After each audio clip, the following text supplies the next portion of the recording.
Baik, Assalamualaikum. Kami dari kumpulan 14. Topik kami adalah Mak Kilau. Okey, jadi berikan apakah refleksi soalan topik yang diberikan? Baik, kisah Mak Kilau memberikan peluang untuk kita belajar tentang sejarah. Dan ia juga memberikan inspirasi kepada anak-anak muda seperti kami, 10 orang. Dan ia memberikan terdapat keberanian, ketahanan, kesatuan dan belajar tentang budaya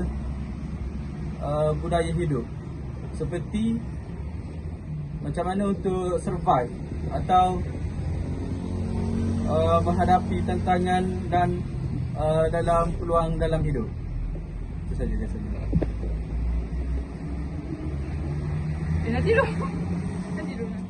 Okey, refleksi yang kami dapat daripada kisah Mak Kilau ni juga adalah ketabahan dan penghormatan. Perjuangan Mak Kilau dalam mengharungi pelbagai cabaran termasuk pentempura dan kehilangan orang yang tersayang. Ketabahan yang juga dalam menghadapi kesukaran mengingatkan kita tentang kekuatan dan pengorbanan yang diperlukan untuk mengejar keadilan dan kebebasan. Refleksi seterusnya berdasarkan kisah Mak Kilau, beliau menonjolkan keberanian dan keazaman yang besar yang ditunjukkan dalam menentang kuasa penjajah yang kuat.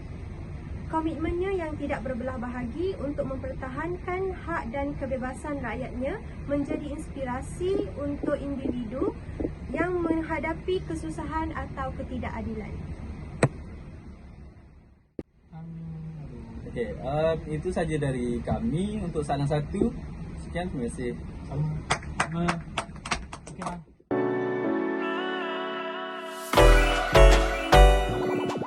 Selamat pagi dan salam sejahtera. Kami dari grup 14. Pada hari ini kami akan menjawab satu soalan refleksi, yaitu soalan yang kedua. Okey, jadi sila berikan refleksi pengajaran pensyarah. Okey, refleksi pengajaran sejarah. Okey, sepanjang yang saya pelajari ketika pembelajaran falsafah pendidikan yang saya dapati ialah Dr. Sofura telah mengajar banyak perkara yang berkaitan dengan falsafah pendidikan, di mana seorang pendidik belajar untuk jadi seorang pendidik yang mengamalkan falsafah dalam sebuah pendidikan. Seterusnya apa yang kita dapat pelajari daripada Dr. Sofura yaitu sistem Jerry. Jadi sistem Jerry ini ada 4 bahagian, yaitu J jasmani, I emosi, R rasional dan I intelektual.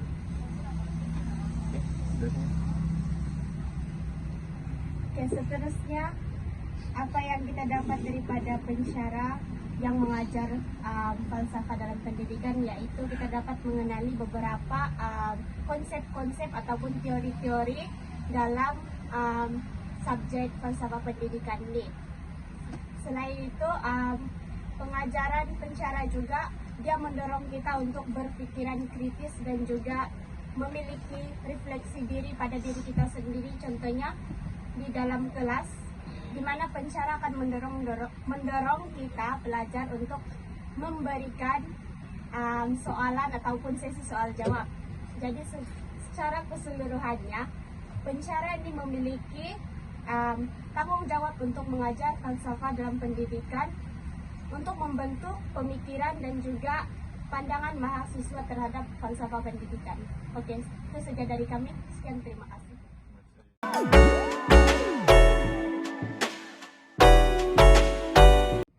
Hai, Assalamualaikum dan salam sejahtera. Kami daripada kumpulan 14. Kami untuk tajuk drama filosofia, kami mengambil tajuk Mak Kilau.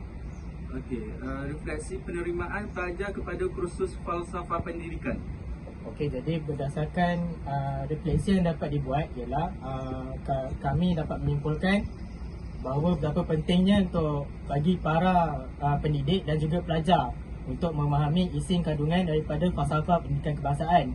Kerana di dalam falsafah pendidikan kebangsaan mempunyai sifat-sifat nilai murni yang dapat diaplikasikan dalam kehidupan warga pendidik dan juga pelajar. selain itu, kita juga dapat belajar daripada falsafah pendidikan, ialah falsafah pendidikan Islam.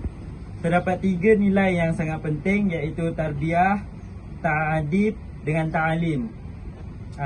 Tarbiyah adalah untuk meneruskan pembangunan, iaitu pembangunan moral, dan ta'adib pula adalah sesuatu action kita, sama ada kita ni buat baik ataupun buat jahat. Tapi untuk falsafah pendidikan Islam, kita sentiasa akan membuat baik untuk orang lain. Dan seterusnya yang terakhir adalah ta'alim. Ta'alim ni adalah pengetahuan kita. Dengan itu, falsafah pendidikan ini boleh juga untuk mengajar seseorang pelajar supaya menggunakan cara mengajar yang betul. Seterusnya saya mau kesimpulan. Oke, kesimpulannya projek ini telah berjaya kami siapkan, dan projek ini menerapkan nilai-nilai berfalsafah dalam diri setiap pelajar yang akan menjadi seorang pendidik kelak.